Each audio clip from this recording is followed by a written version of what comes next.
Chers amis de KTO, bonjour et bienvenue si vous nous rejoignez pour suivre en direct depuis la place Saint-Pierre notre rendez-vous du dimanche pour la prière de l'Angelus. Le Saint-Père vient d'apparaître à sa fenêtre. Cari fratelli e sorelle, in questa En terza ce domenica troisième di dimanche de l'Avent, Avvento, la liturgie propose un passage de la lettre de Saint Jacques qui s'ouvre avec cette exhortation. Soyez constants, mes frères, jusqu'à la venue du Seigneur. Il me semble très important de nos jours souligner la valeur de la constance, de la patience. Des vertus qui appartenaient au bagage normal de nos pères et qui aujourd'hui sont moins populaires dans un monde qui exalte plutôt le changement, la capacité de s'adapter à des situations toujours différentes. Sans rien enlever à ces aspects qui sont aussi une qualité de l'être humain, l'Avent nous appelle à augmenter cette ténacité intérieure, cette résistance de l'âme qui nous permettent de ne pas désespérer dans l'attente d'un bien qui n'arrive pas, mais de l'attendre même, d'en préparer la venue avec une confiance active. Voyez le cultivateur, dit Saint Jacques, il attend les produits précieux de la terre avec patience jusqu'à ce qu'il ait fait la première et la dernière récolte. Ayez de la patience vous aussi et soyez fermes, car la venue du Seigneur est proche. La comparaison avec le cultivateur est expressive. Celui qui a semé dans le champ a devant lui des mois d'attente, une attente patiente, constante. Mais le cultivateur sait que la sémence, entre-temps, réalise son cycle grâce aux pluies de l'automne et du printemps. Le cultivateur n'est pas fataliste, mais il est modèle d'une mentalité qui unit de façon équilibrée la foi et la raison. Puisque d'un côté, il connaît les lois de la nature et il fait bien son travail, et de l'autre, il a confiance en la providence, puisqu'il sait que quelque chose de fondamental ne sont pas entre ses mains, mais entre les mains de Dieu. La patience et la constance, ce sont justement des synthèses entre l'engagement humain et la confiance, l'affidamento a Dieu. Rassurez vos cœurs, dit l'Écriture. Et comment pouvons-nous faire cela?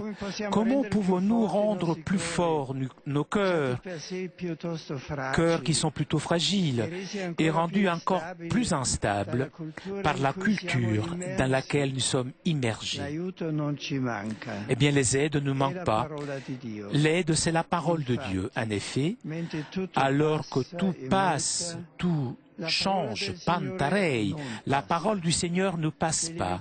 Si les histoires de la vie nous font ressentir égarés et toute certitude semble circuler, nous avons une boussole pour trouver notre chemin. Nous avons une ancre pour ne pas aller à la dérive.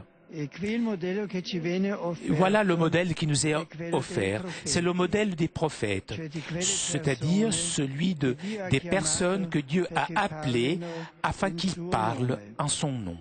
Le prophète trouve sa joie et sa force dans la parole du Seigneur. Et alors que les hommes cherchent souvent le bonheur dans des chemins qui se révèlent souvent erronés, le prophète annonce la véritable espérance, celle qui ne déçoit pas, puisqu'elle est fondée sur la fidélité à Dieu. Chaque chrétien, en vertu du baptême, a reçu la dignité prophétique. que chacun puisse la redécouvrir et l'alimenter avec une écoute assidue de la parole divine. Que la Vierge Marie vous tienne cela. Vierge Marie, que l'Évangile appelle bienheureuse parce qu'elle a cru dans la réalisation, l'accomplissement des paroles du Seigneur. Angelus Domini nunciavit Mariae.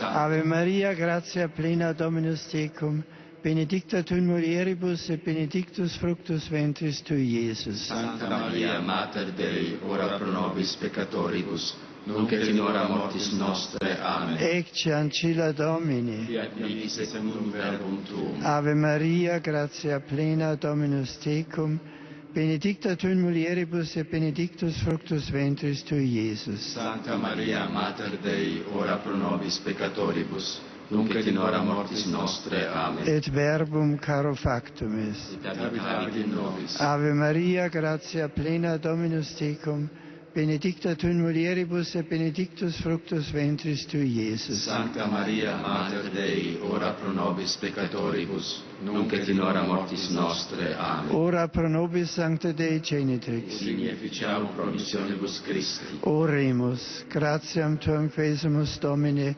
mentibus nostris infunde, ut que angelo nuntiante, Christi Filii tu incarnatione coniovimus, per passionem eus et crucem, ad resurrectionis gloriam perducamur, per iundem Christum Dominum nostrum. Amen.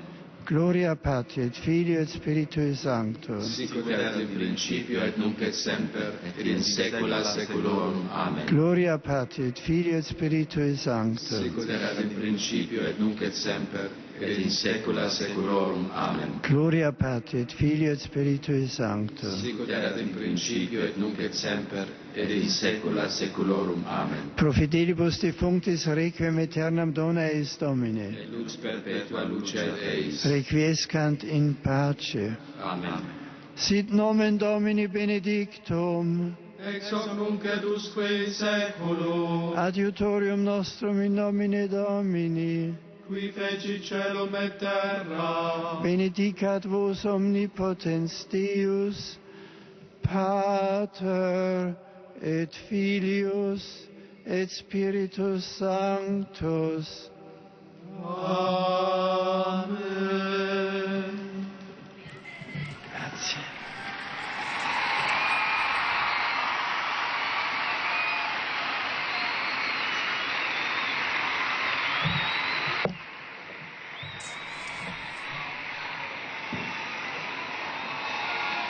Cari amici, il primo saluto. Aujourd'hui, je voudrais saluer tout d'abord les enfants et les adolescents de Rome. Je vous remercie de votre présence. Vous êtes venus pour la bénédiction traditionnelle des bambinelli, des petits-enfants Jésus pour les crèches. Chers amis, lorsque vous mettrez le bambinello dans la grotte ou dans la cabane, priez aussi pour le pape et pour ses intentions. Merci.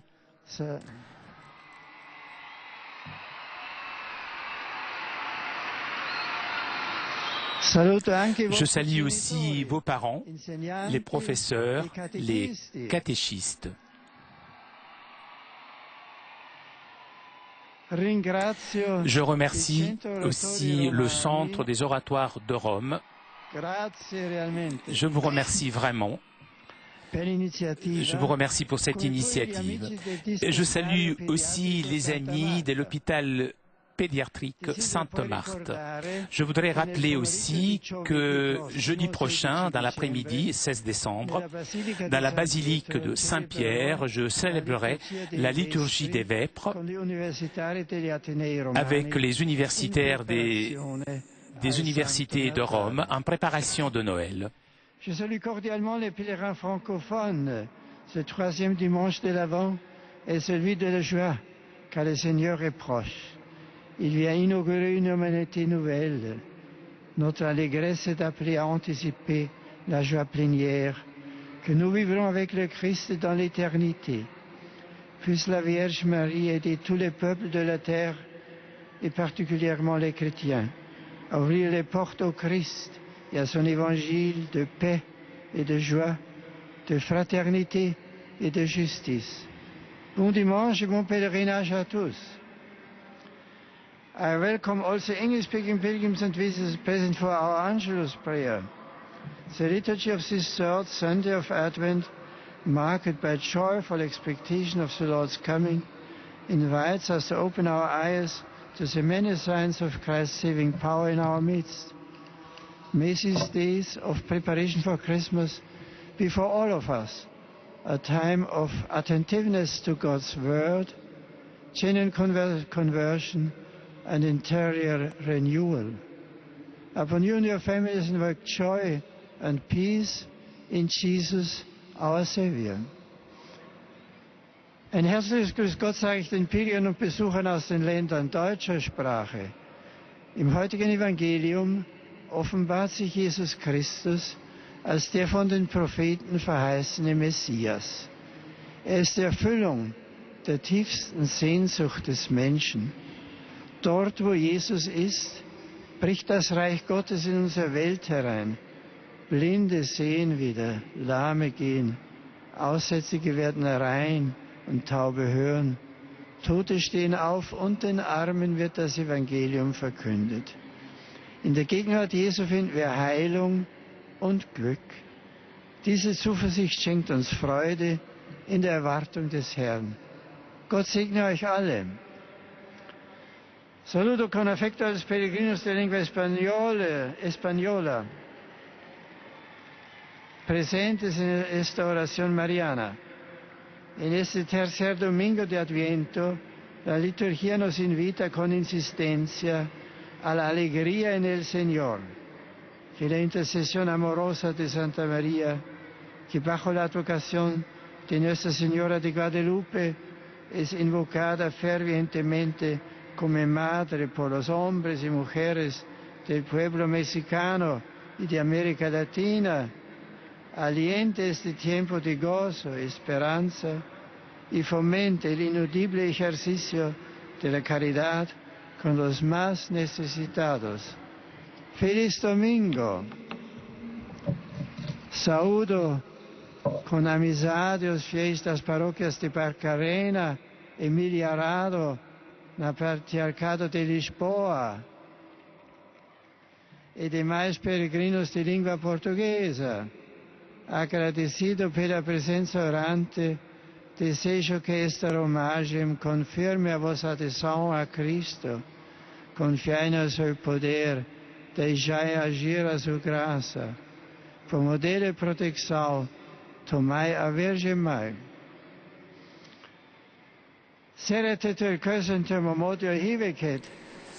Le Saint-Père s'adresse maintenant aux fidèles hongrois et plus particulièrement aux membres des paroisses de Saint-Gérard et Sainte-Thérèse de Lisieux de Budapest.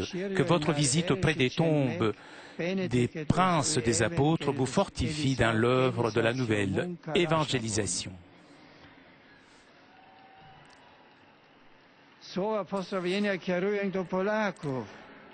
Quelques mots aussi aux fidèles polonais.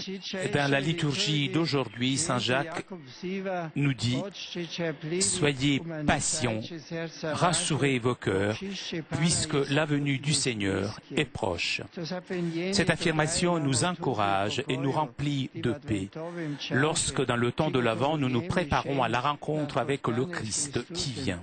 Que sa bénédiction vous accompagne toujours. Et pour terminer, je salue les pèlerins de langue italienne.